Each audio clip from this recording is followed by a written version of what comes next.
religion's been in a precipitous decline for the last 500 years. And in America, we were 90% Christian about a generation ago. Then the numbers went in nosedive in the 21st century. Well, you said 90% how long ago? Like a generation ago, like 1980. And now? Now we're at like 60+%. So it's been a huge crash. And it's mostly due to the spiritual but not religious people. And is this Christianity specifically or just religion in general? So Christianity specifically has collapsed. Every major world religion's been in a complete nosedive over the 21st century. So America's a more religious country than Iran is now. Interesting. And so you think all of it, no matter which religion we're talking about, all of the decline is due to what? I don't want to get into the Mouseutopia rant now. I blame Mouseutopia.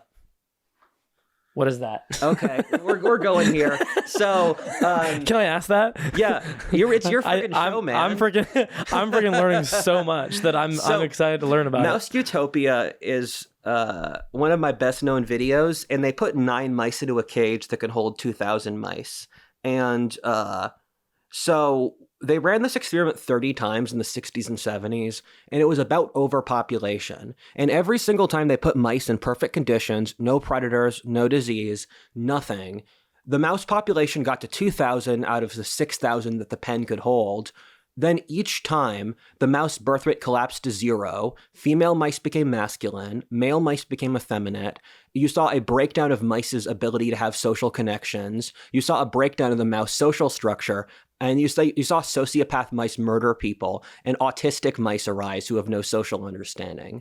And so the mouse colony failed each time, and the realization of Mouseutopia was one of the most horrifying things that happened in my life, because every single thing in Mouseutopia has already happened. Whoa. Crazy. Where does that leave us? Here.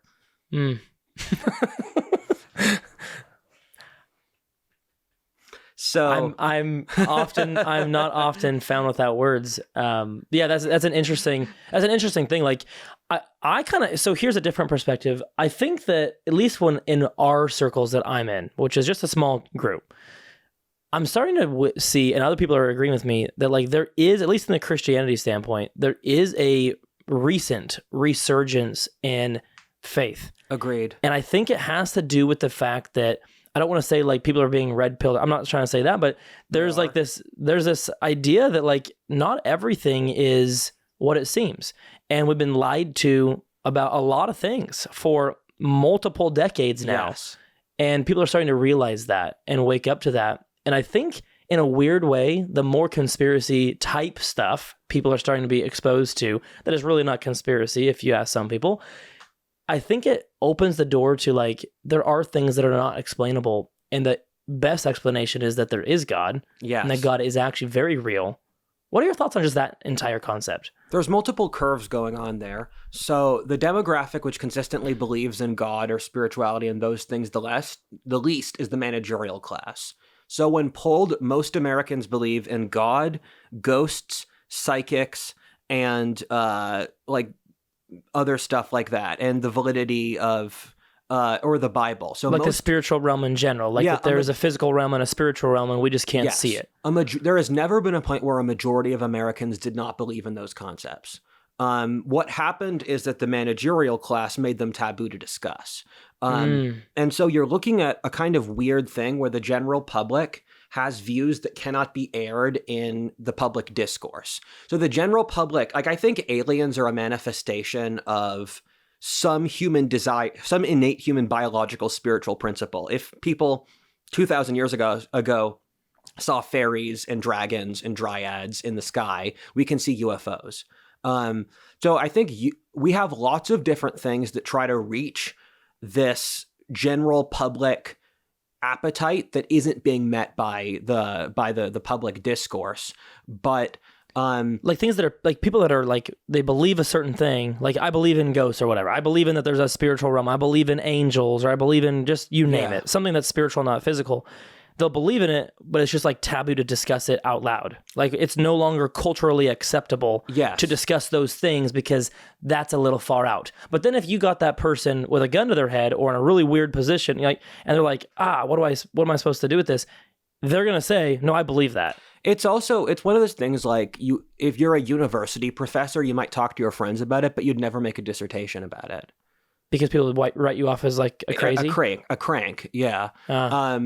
And is that the same as what it was like ages ago? Like what's that like compared to centuries ago? That taboo was very recent. So until World War I, the most educated people in the Western world were obsessed with spirits and ghosts. Thomas Edison tried to make a machine to talk to ghosts. Nikola Tesla did as well.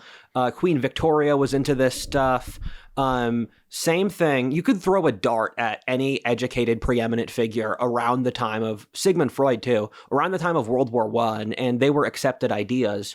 I like to say the world wars were an event of cultural significance equivalent to the foundation of a new religion or civilization. So we went through this huge social shift around World War I that this was boxed in with, where you saw after World War I, and really more so over that next generation until the 60s, you saw it taboo to discuss philosophic materialism, or the only things you can touch exist. You can't talk about spiritual concepts. Gender equality became normalized in the public discourse, or the idea that men and women are exactly the same. The blank slate, or the idea that human nature is innately malleable, that was broken. There's the concept that progress is innate, that really got entrenched. And the video I just finished writing is called "The Rise and Fall of the Blue Pill," because I agree with you that a lot of younger guys have been red pilled, because I don't know how it's possible to be a young guy and not get red pilled. It's just the nature of life these days. And so I talk about, and the interesting thing is that religiosity is on the increase in Gen Z, where for the first time now, a majority of college-age women are right-wing. And for young men, the number's rising much faster. So youngest cohort of Gen Z is right-leaning, older Gen Z is left-leaning, millennials more so, and there is this cultural group that's forming that's going to end up becoming a counterweight to the left. Very interesting.